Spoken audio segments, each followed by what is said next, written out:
Assalamualaikum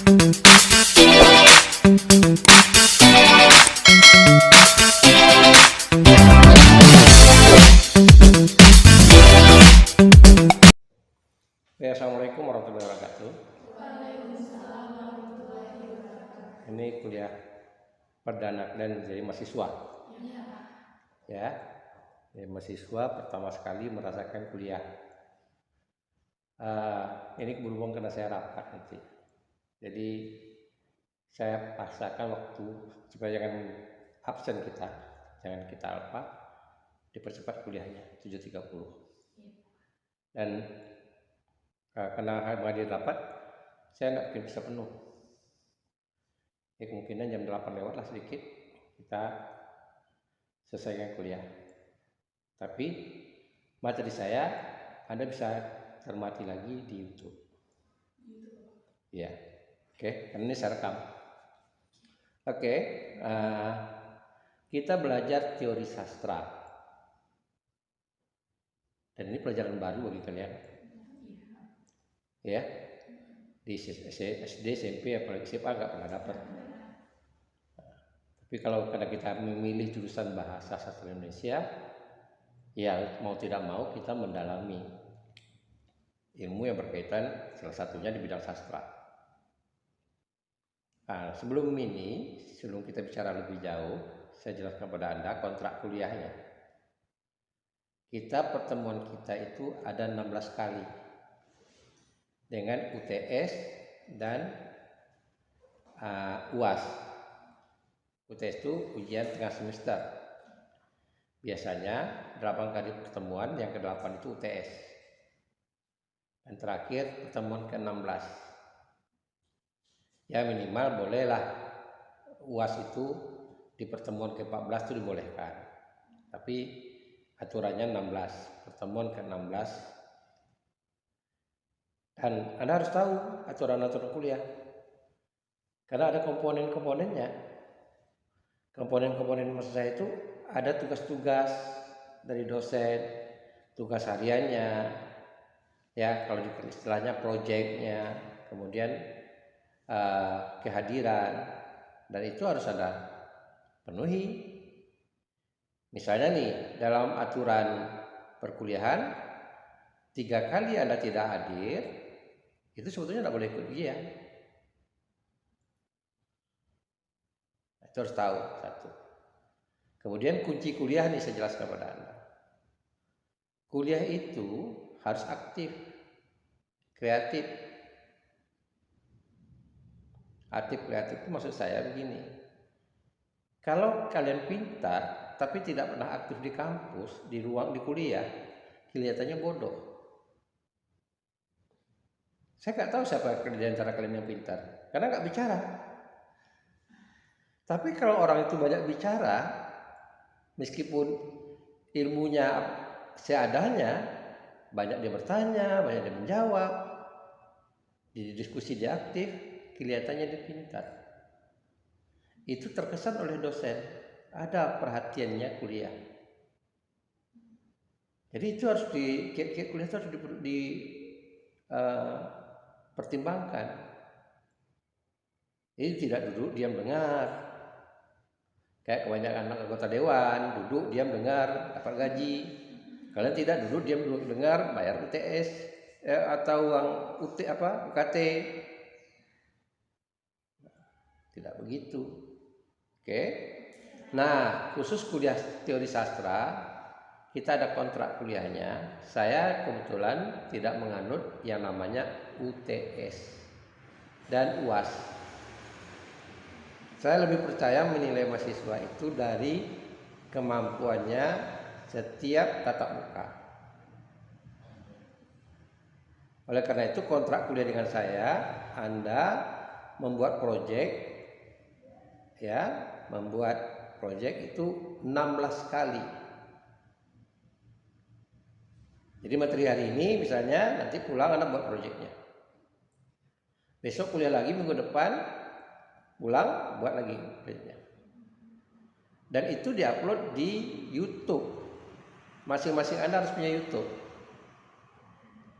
Karena saya menginginkan mahasiswa bahasa Indonesia itu menggeluti dunia media sosial.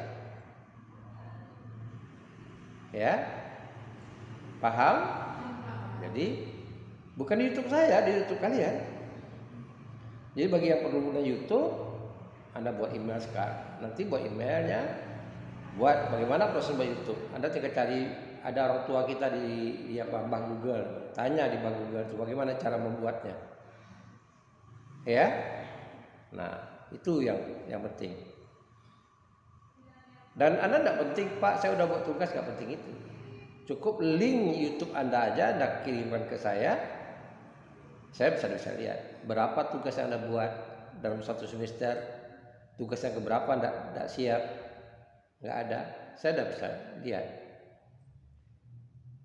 Nah itu model sekarang ini media sosial di situ. Kalau kemarin di SMA kan tidak, tugas diberikan ke guru, yang tahu siapa? Gurunya. Tahu nggak gurunya nilai? Nggak tahu kan? Tapi kalau ini Anda nyerah ke tugas, Anda upload di YouTube Anda, semua teman, bahkan jangan semua dunia melihat. Nggak bisa Anda katakan Anda hebat atau tidak.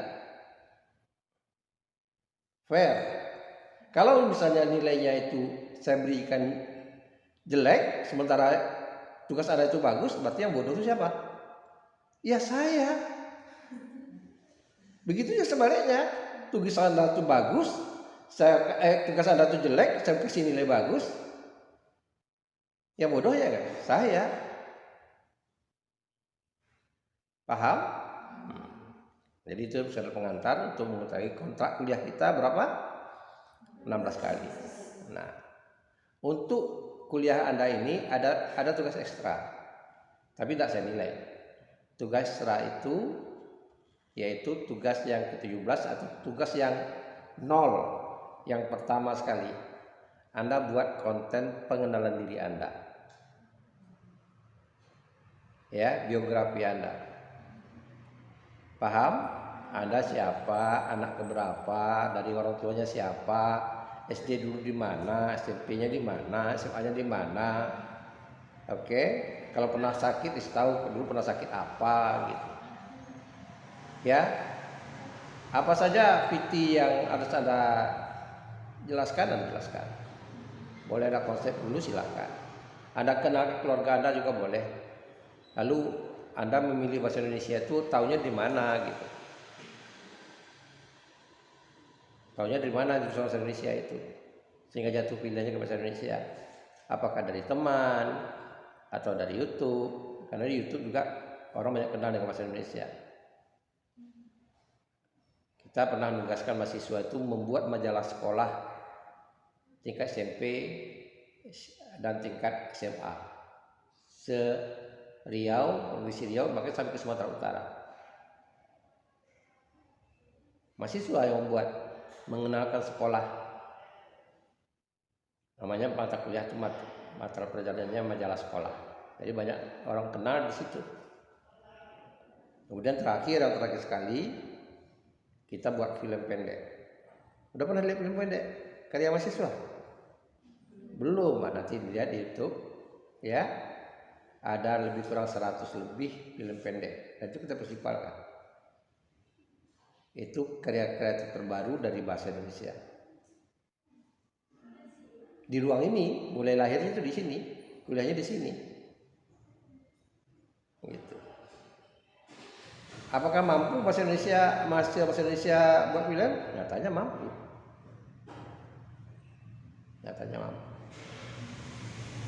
Dengan peralatan seadanya, HP aja, hanya HP. Bahkan ada yang nonton, saya lihat ada lebih dari 600 orang yang nonton. Oke, paham? Dan dalam dunia media sosial ini, saya ingat kepada Anda harus kerjasama, saling membantu. Bagaimana supaya subscribe Anda bisa naik nanti? Ya Anda juga nonton video orang, subscribe. Kalau mesti subscribe. Kalau loncengnya belum Anda tekan loncengnya. Kalau belum ada buat komentar, komentari. Begitu saling mensupport. Paham? Nah, efeknya sudah ada mahasiswa Indonesia itu sekarang bekerja sambil kuliah jadi reseller. Percaya tidak ada mahasiswa yang punya penghasilan 7 juta. Nanti saya kenalkan, namanya Surya. Mahasiswa sekarang KKN. Semester 4 masuk semester 5. Yang sudah bisnisnya cukup berhasil, sekarang baru tamat. Dari media sosial, masuk. Dari media sosial. Ini saya menunggu teman-teman ya. Salam, masuk. Langsung laju aja. Nah. Oke, jadi kita ingin Anda itu menciptakan jadi mahasiswa mandiri. Harus tekadnya begitu. Kalau seandainya saya dengar mahasiswa Indonesia, kenapa berhenti, nggak ada biaya? Itu tidak main lagi. Karena itu dari sekarang ini tekadnya itu. Anda main media sosial, Anda punya YouTube, Anda punya TikTok, Anda punya select video. Saya punya. Ya, saya punya. Dan keluarga Anda tahu kegiatan Anda apa hari ini misalnya. Ya. Jadi betul anak saya kuliah, wajahnya ada nanti gitu. Karena itu saya katakan kepada kalian, kuliah dengan saya, yang penting bawa HP. Ya, bawa HP, bawa paket. Kalau nggak ada paket, jual HP-nya di paket. Oke. Udah ada separuh. Ya, tapi nanti bisa diulang lagi, bisa dilihat lagi. Kita mulai memahami dulu konsep mata kuliah kita, teori sastra. Ada 2 kata. Kata teori dan kata sastra. Sebetulnya di kata sastra itu asal mulanya susastra. Tapi belakangan kata sutu seakan-akan kena erosi, orang sering tidak menyebut lagi yang namanya susastra itu. Jadi kita selalu mengatakan karya itu karya sastra. Sebetulnya itu dikatakan karya susastra. Waalaikumsalam, masuk.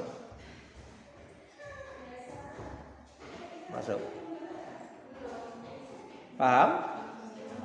Nah, sekarang kita bahas dulu dari susastranya. Su itu artinya apa? Baik, ya. Ukuran baik itu di mana? Kan subjektif, ya. Ukuran baik itu di mana? Dari aspek apa? Dari aspek moral. Ukuran moral itu dari siapa? Dari budaya. Bisa jadi menurut budaya yang satu baik, tapi menurut budaya yang lain nggak baik. Paham? Contoh nih, dalam perilaku, Anda tahu kemben? Orang pakai kemben? Di Jawa kan biasa. Ya nggak baik. Kalau di Melayu? Nggak baik. Nah, itu contoh yang paling sederhana.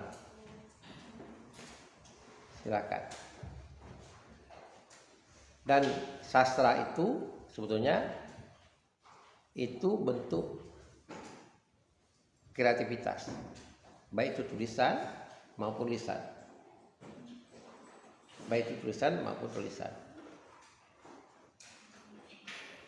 Paham? Jadi harus tahu dulu sastra itu apa. Nah, dalam teori Welek, Anda baca nanti kalau mau ketemu kapan saja mau tamat pun baca buku teori sastra namanya, karangan terjemahan dosen UI, karangan Welek dan Weren. Ya. Dia mengatakan begini, susastra itu punya dua unsur yang membangun, yaitu ultile dan dulce. Ultile dan dulce. Ya. Ultile itu kebaikan dan manfaat. Kebaikan, keindahan dan manfaat. Ini dua unsur. Berarti kalau satu unsur tidak ada, bukan karya sastra ya.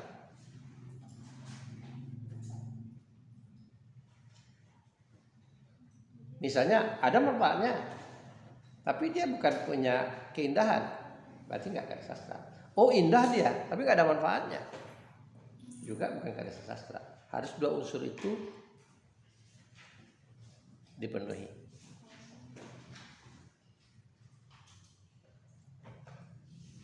Paham? Nah, jadi itu tadi yang saya katakan pada Anda tentang kriteria sastra. Jadi kalau misalnya Anda buat jumpa karya, Anda lihat ini punya unsur keindahan enggak? Tadi ukuran keindahan apa? Keindahan itu apa? Ya, yang kalau ukur keindahan itu budaya. Enak dipandang, tapi enak dipandang oleh siapa? Kan harusnya berlaku secara universal. Atau secara konvensi lah katakan. Kalau tidak universal katakan secara konvensi, ada kesepakatan. Contoh, saya katakan contoh. Mana yang lebih indah Anda melihat cowok yang gondrong dengan rambut pendek? Kan menurut selera Anda. Kalau Anda ingin gitu, Jeffrey Nicole, mau Anda rambut pendek atau gondrong? Oh, dia udah berubah pikiran. Tapi Raffi Ahmad, cocoknya rambut panjang atau rambut pendek? Nah, kan relatif. Paham? Relatif. Jadi orang disesuaikan keindahan itu disesuaikan dengan porsinya, tempatnya, di mana letaknya. Nah, itu wawasan harus diingat itu. Yang kedua, tadi saya katakan manfaat, faedah. Apa yang kita dapat dari sastra itu apa?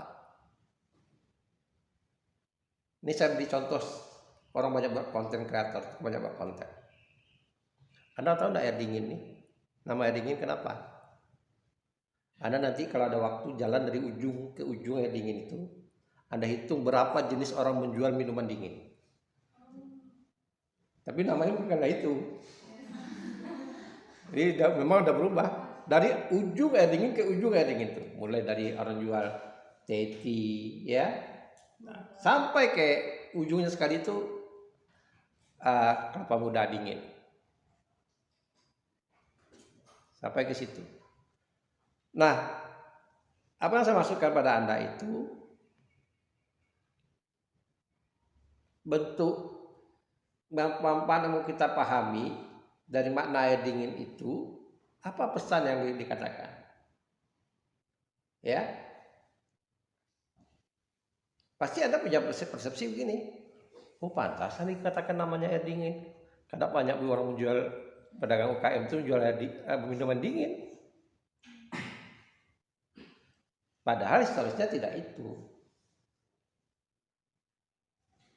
Tidak itu historisnya. Historisnya ada sebuah sumur.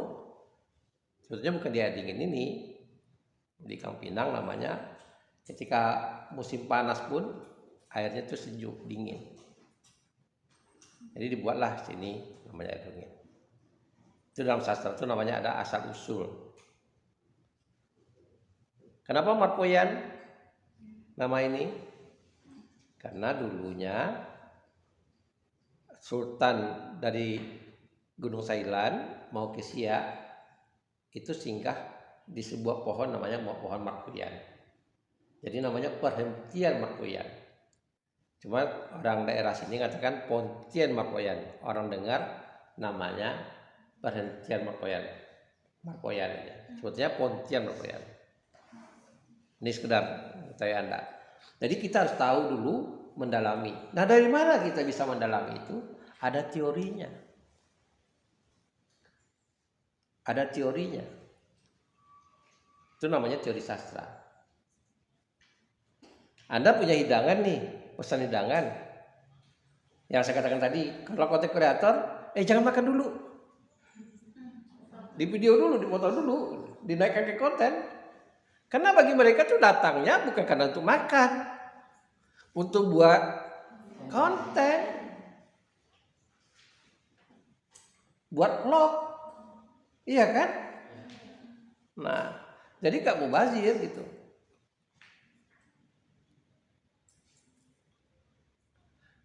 Nah, berarti apa? Dia mencari tempat makanan itu untuk bisa dibuatnya konten. Begitu juga dalam kita menikmati karya sastra. Apa yang mau kita dapat dari karya sastra? Apa yang mau kita dapat dari karya sastra? Kita mau menghadapi, kita belajar baca puisi misalnya. Apa yang mau dapat dari puisi? Yang terkenal sekali puisi yang sekarang sudah tua sekali itu, sudah boleh kalian tua, ya, sama dengan kemerdekaan kita 78 tahun umurnya, sajaknya aku Khairil.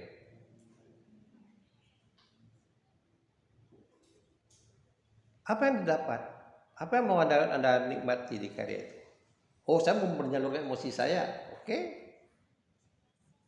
Menikmati itu aja. Tapi apa? Nah, itu perlu teori, ya, perlu teori, belajar teori sastra. Nah, belajar teori sastra itu dapat dilihat dari 4 cara melihatnya. Yang pertama sekali, kita bisa melihat karya sastra itu secara objektif. Kita bicara sastra itu aja, nggak ada kaitan yang lain. Objeknya aja langsung.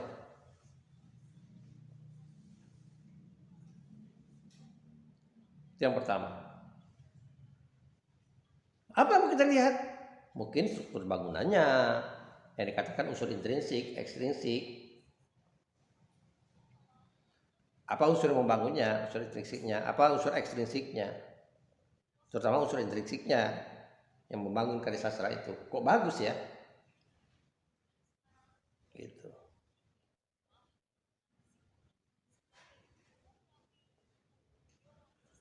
Kedua, kita bisa kaitkan antara karya sastra itu dengan pengarangnya. Ya. Dengan pengarangnya.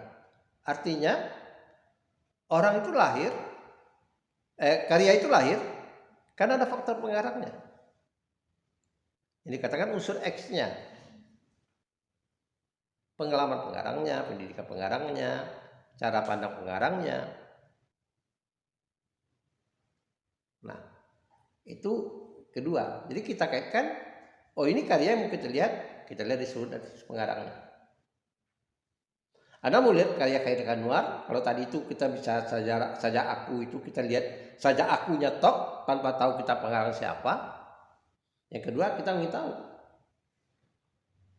apa hubungan pengarangnya Khairil Anwarnya dengan karya sastra itu. Itu yang kedua. Yang ketiga, ada anggapan mengatakan begini, karya sastra itu lahir karena ada peristiwa pada masanya. Jadi dikaitkan antara karya sastra dengan peristiwa yang terjadi pada masanya. Karena karya sastra itu merupakan rekaman dari peristiwa. Khairil tak mungkin menulis tentang Karawang Bekasi kalau dia tidak pernah lewat dari Karawang Bekasi. Tak mungkin. Apa mungkin Anda mau menulis tentang Singapura sementara Anda pernah ke Singapura? Nggak tahu. Tak usah lah tahu kali Singapura. Yang dekat aja lah misalnya. Orang Rengat nulis Bangkinang. Nggak pernah lewat jalan tol bagi nampkan baru, bagaimana menulis?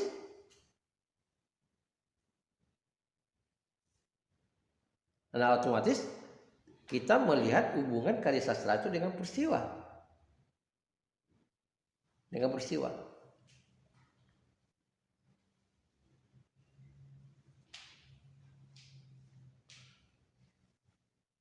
Oke. Nah, kemudian terakhir kita mengaitkan antara karya sastra dengan satu dengan yang lain. Transformasi. Ada orang buat film nih. Dari mana? Dari novel.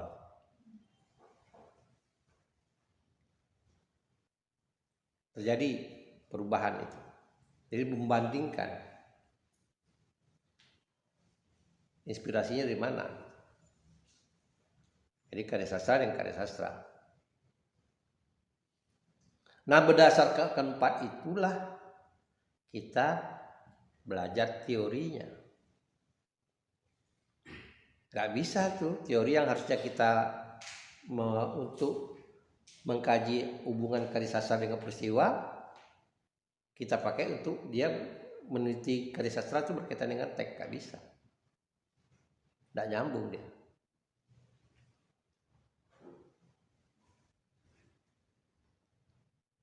Paham? Jadi saya ulangi lagi, kita mempelajari karya sastra, kita tahu dulu. Jadi jangan asal ambil aja. Oh, ini karya mau saya bahas, karya sastra atau tidak? Memenuhi kriteria sastra atau tidak? Ya tadi saya katakan, menurut Steenweren itu tadi harus punya keindahan, ada unsur keindahan, estetisnya, ada unsur manfaat. Kalau dua unsur itu sudah terpenuhi oleh dia, oke, itu kita masukkan di sastra. Ya, kalau Anda lihat literatur tahun 80-an itu jelas sekali orang membedakan karya pop dengan karya sastra. Siapa yang lahir tahun 80-an? Masih 80-an. Belum ada lahir. Jadi kalau Anda lihat nanti ada baca-baca karya sastra, ada tahun 80-an itu dua penulis yang produktif, satu laki-laki, satu perempuan. Laki-laki namanya Montego Buse dan perempuan namanya Laros.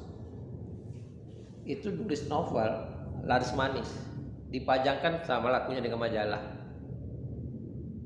Di mana-mana orang jual koran digantungkan. Tapi karya sastranya tidak dikategorikan karya sastra. Novel ya novel. Tapi novel apa? Kategorinya novel pop, populer.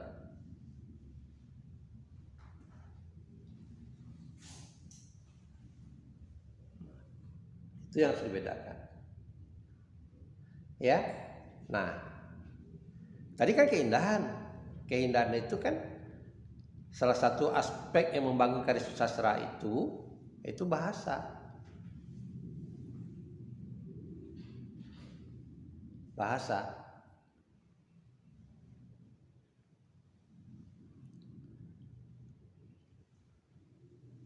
Kenapa sekarang di media sosial kita melihat, bahkan mungkin Anda sendiri sadar terpengaruh dengan bahasa-bahasa yang diksinya ya kurang enak dengar gitu. Terakhir kita mendengar kasusnya Rocky Gerung.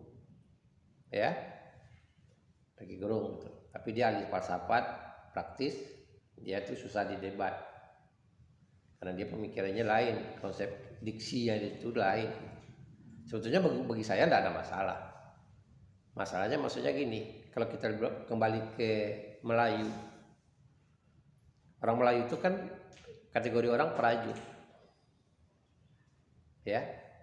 Oh Melayu, Pak terlalu Melayu. Tapi tahu nggak itu sebetulnya adalah tingkat respon pemberontakan yang paling rendah. Yang tingginya apa? AMU. Kasus AMU. Jadi kalau Melayu itu sudah ngamuk, itu sama dengan dikatakan oleh Khairil Anwar. Aku kalau sampai waktuku, ku ku mau tak seorang kan merayu, tidak juga kau.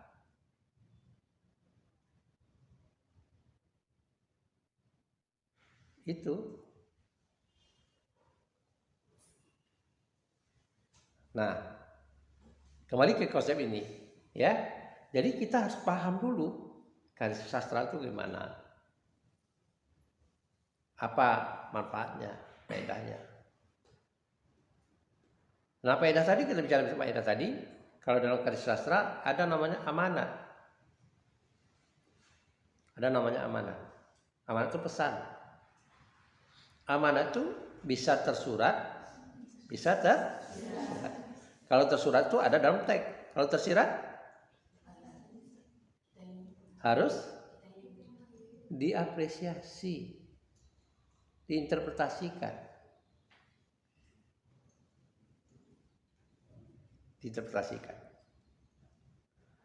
Saya katakan kepada Anda, kenapa kok sajak Khairul itu lama didengar orang? Karena statementnya dia itu secara universal, orang secara komisi orang bersepakat. Katakan begini, aku kalau sampai waktuku, ku mau tak seorang kan merayu. Tidak juga kau. Siapapun orangnya, jangankan orang, binatang juga begitu. Anda silahkan kejar anjing misalnya, lari. Tapi kalau dia mepet, dia ngejar Anda. Gitu. Di Pekanbaru pernah terjadi seorang siswa di Muhammadiyah. Dia di rumah dikatakan anak nakal, di sekolah dikatakan anak nakal. Siang-siang dia bakarnya sekolah. Benar, dia bakarnya sekolah. Sekolahnya dibakarnya. Dia ambil minyak tanah, dia bensin dibakarnya. Lalu dia duduk di kantin. Siapa bakar saya? Dia bilang. Kenapa? Ya saya kan anak nakal katanya. Nah, padahal kalau kita tahu orang itu nakal itu banyak faktor. Ya. Secara psikologis kan banyak faktor. Nah itu tadi. Kalau Anda misalnya memahami sajaknya Khairul Anwar tadi, aku kalau sampai waktuku, ku mau tak seorang kan merayu. Nah, kalian harus kepada orang itu harus paham, kesabaran orang harus tahu, ya. Jadi misalnya kalau Anda misalnya membuli seseorang, jangan kelewatan. Lama-lama dia akan melawan. Gitu. Oke, sampai di situ pemahamannya tentang teori sastra tahu? Ada mau ditanyakan? Silakan. Ya, siapa dulu? Silakan. Iya. Ada karya sastra sama ada karya pop. Iya. Bedanya karya sastra sama karya pop. Karya sastra dan karya pop. Oke. Karya sastra dan karya pop. Karya sastra itu dia lebih idealis. Pengarangnya bukan ikut selera penonton atau pembaca. Ya, dia punya ide-ide. Karena itu sastrawan itu selalu dikatakan orang cendekiawan. Sastrawan itu pintar orang, cendekia. Tapi karya pop dia ikut tren. Anda lihat di TikTok sekarang kan ikut tren. Lagi viral yang mana? Lagu yang mana? Pasti rame-rame buat konten itu. Itu populer. Kata pop itu ada kata populer. Tapi orang sastrawan tidak. Oleh karena itu, kalau kita lihat karya sastra itu, dia punya style sendiri. Pengarangnya punya sastra sendiri, gayanya sendiri. Bahkan per angkatan itu ada masanya, ada ragamnya. Angkatan kita menggunakan namanya angkatan balik pustaka, dulu belajar SMP, SMA, ada angkatan penjaga baru sampai ke sekarang. Punya ragam sendiri. Ya punya style sendiri. Dan kalau Anda baca di buku Welek itu lagi, karya sastra dengan karya pop itu. Kalau karya pop itu dia selalu bahasanya meminta tindakan langsung. menuntut tindakan langsung. Tidak perlu diapresiasi.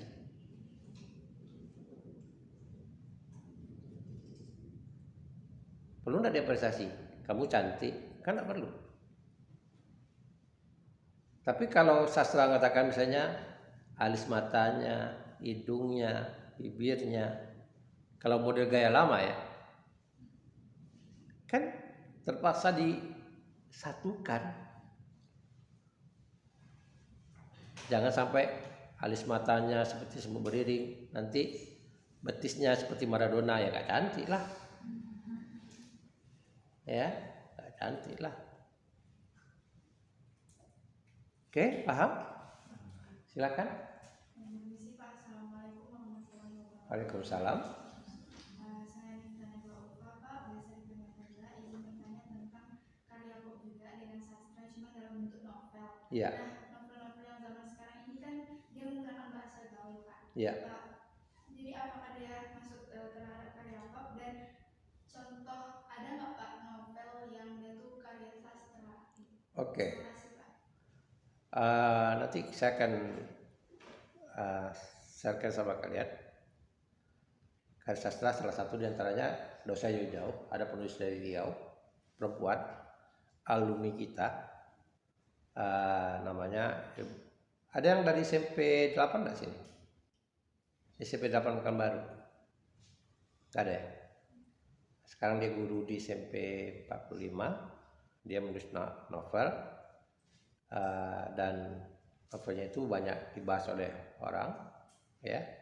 Seorang guru nih, seorang guru, dia produktif umur 40-an ke atas. Sampai sekarang dia produktif menulis. Judul novelnya Jangan Takut Jatuh Cinta. Kayaknya filmnya novelnya judulnya judul pop, ya, tapi bahasanya bahasa sastra. Jadi contoh saya beritahu, saya nggak bisa lihat gambarannya di sini. Kalau karya-karya yang sekarang itu, karya-karya bahasa gaul, dari dulu tuh ada zaman 80-an tuh ada namanya lupus. Ya, dan ini muncul lagi di catatan si Boy. Ya kan filmnya, nah itu kan di novel dulu di catatan si Boy. Itu memang dari bahasa gaul anak-anak. Kayak lupus itu dari dia biasa duduk nongkrong-nongkrong di simpang jalan penulisnya. Jadi memang bahasa gaul yang diserapnya. Karena itu kalau kita pas membacanya, kita tidak penting terlalu berat membacanya. Bahasanya udah bisa kita tangkap, udah bisa kita mengerti.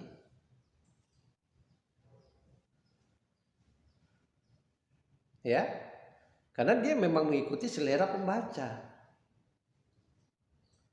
Karena itu sebetulnya karya-karya seperti itu tidak bisa kita jadikan pagar budaya. Tapi kalau sastra menjaga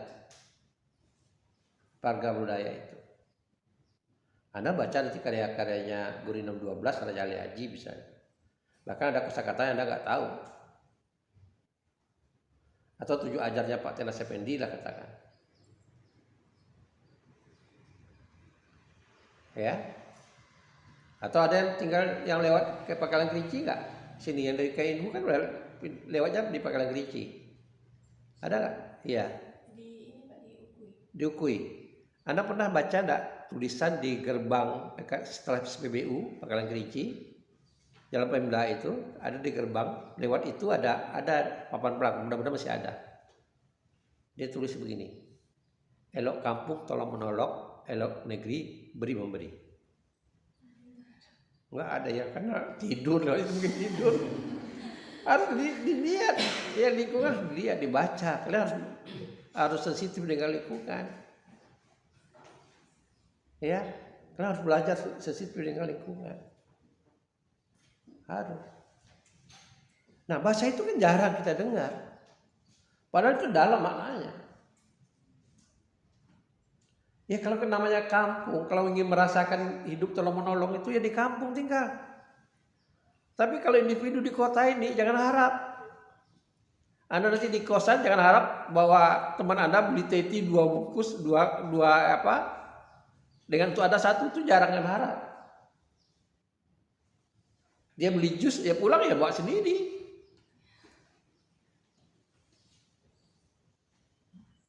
Nah, bagusnya tidak begitu.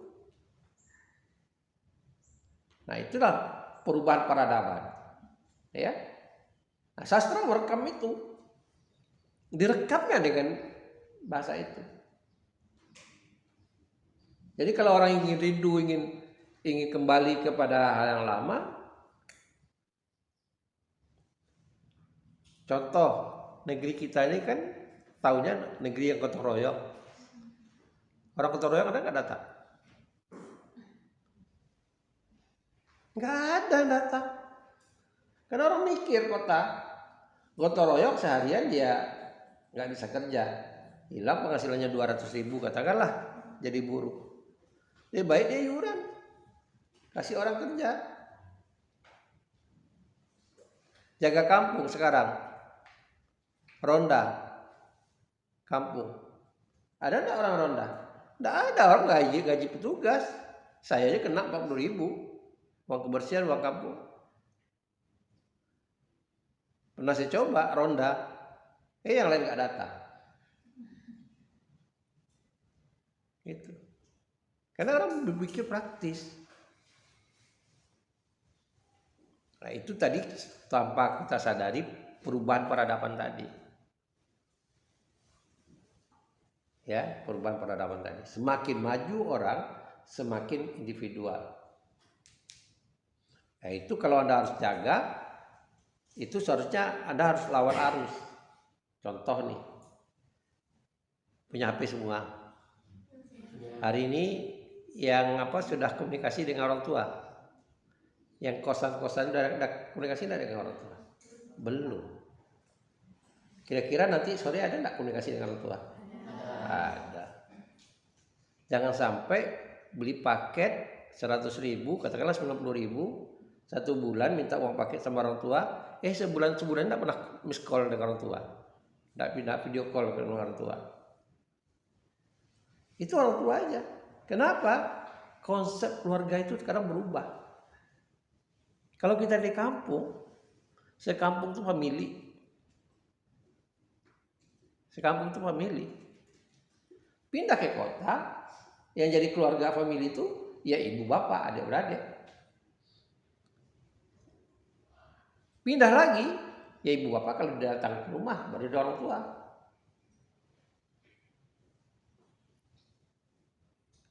Jadi semakin kecil orang, semakin individual.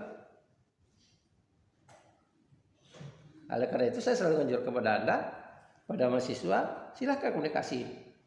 Mungkin menurut Anda itu tidak penting, grup-grup WA itu, WA keluarga. WA keluarga bapak, WA keluarga ibu. Nah salah satu contohnya media sosial itu di situ. Kegunaannya. Anda kalau lihat postingan saya itu kadang saya posting cucu saya. Kalau Anda ada yang berteman dengan saya di TikTok, di Snack, saya terkadang sering memposting cucu saya. Itu apa? Supaya keluarga tahu. Oh dia lagi apa sekarang? Gitu. Di Snack juga, di YouTube saya juga. Kalau tidak ada yang lain, saya posting itu. Jadi tidak penting kita beri kabar. Yang itu udah media sosial. Sama dengan Anda buat kesempatan itu. Jangan pikirkan, YouTube saya nanti dapat subscribe-nya kita. Jangan pikirkan itu dulu. Pikirkan bagaimana orang tua Anda bisa memantau Anda. Anda buat postingan di kosan misalnya. Ini nyimpang sedikit ya. Di kosan Anda misalnya, Anda lagi apa sekarang, ini lagi masak gimana, buat postingan. Jadi orang tua Anda tinggal lihat YouTube Anda aja. Dia udah yakin, oh iya anak saya di kos sekarang. Saya mertua saya sekarang ibunya ibu di rumah, tinggal satu itu yang terbaring sakit, usia ada 90 tahun. Kemarin anaknya datang, itu saya posting. Anda lihat di YouTube saya ada posting saya. Jadi saya tidak perlu ngasih kabarkan apa kegiatannya. Cukup dengan membuat kontennya. Jadi keluarga udah tahu. Keluarganya kan anaknya ada di Bandung, ada di Tanjung Pinang, ada di kampung. Itu keuntungannya. Ya. Baik, kembali ke ini jauh nyimpang. Kembali ke kuliah kita. Ada lagi yang bertanya? Pak, saya Yang mana dulu? Ya, silakan. Assalamualaikum warahmatullahi wabarakatuh. Waalaikumsalam. Perkenalkan Pak, nama saya Aidil Abdi Mutakin, biasa dipanggil Aidil. Ya. Izin bertanya Pak. Tadi Bapak bilang sastra dapat dilihat dari salah satunya objektif. Contohnya struktur bangunan itu pengertian secara garis besar gimana?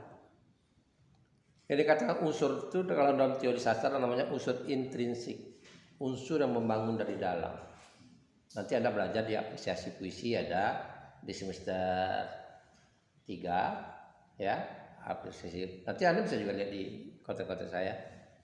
Jadi ada unsur yang membangun garis sastra itu, baik itu puisi maupun itu prosa. Nah, saya jelaskan dulu. Garis sastra itu ada dua. Ya, kategorinya ada dua kelompok. Ada puisi, ada prosa. Nah, ada puisi, ada prosa. Nah, puisi itu secara konvensi dia dikatakan puisi. Berbeda, bentuk bangunan itu berbeda dengan prosa.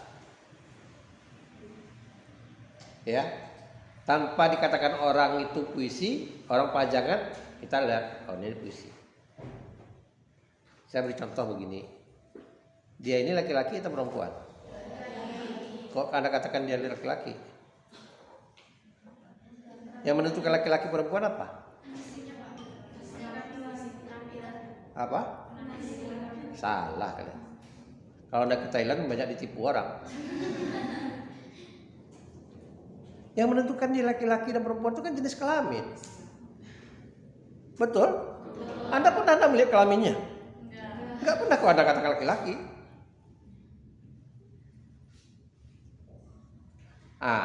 Karena dalam mindset Anda, dalam pikiran Anda secara konvensi, oh ini laki-laki. Kalau dia agak feminim, berarti KW dia, laki-laki KW. Jadi itu dilihat dari bangunannya.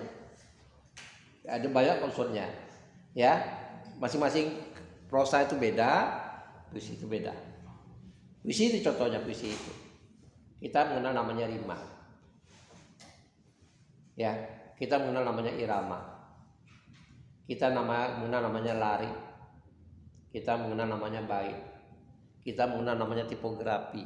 Itu struktur bangunannya aja. Kita mengenal namanya kaisura.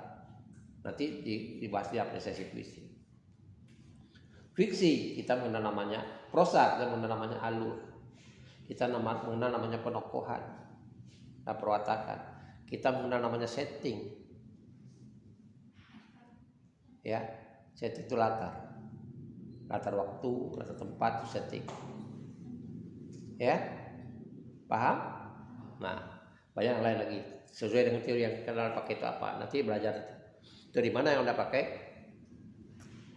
Karena beberapa teori ada yang berbeda pendapat. Itu. Jadi unsur yang membangunnya itu yang kita lihat. Contoh sedikit saya singgung sedikit. Karena ini bukan pelajaran kalian. Anda baca nanti di bukunya Herman Jiwaluyo, dia melihat namanya teori dan apresiasi puisi, buku itu. Dia membandingkan karya Sutarji. Tahu Sutarji? Tidak tahu. Ya, ada Sutarji itu penyair Riau dan internasional ya. Kediaman di Jakarta. Sutarji, ada Khairil, ada Amir Hamzah. Amir Hamzah pernah dengar namanya? Nah, Amir Hamzah, Khairil pernah. Sutarji itu tokoh perubahan, yaitu jadi puisi mantra. Contoh itu, dibandingkannya ketiga-tiga itu. Dari mana bisa begini? Dari struktur karyanya. Sutarji yang mempelopori ada namanya tipografi. Khairi tidak mempertimbangkan itu. Amir Hamzah apalagi. Nah, itu contoh yang bisa saya sampaikan. Ini bukan perjalanan Anda, saya tidak jelaskan lebih jauh. Nah, pelajaran semester 3 nanti mendapat di semester 3. Ada lagi?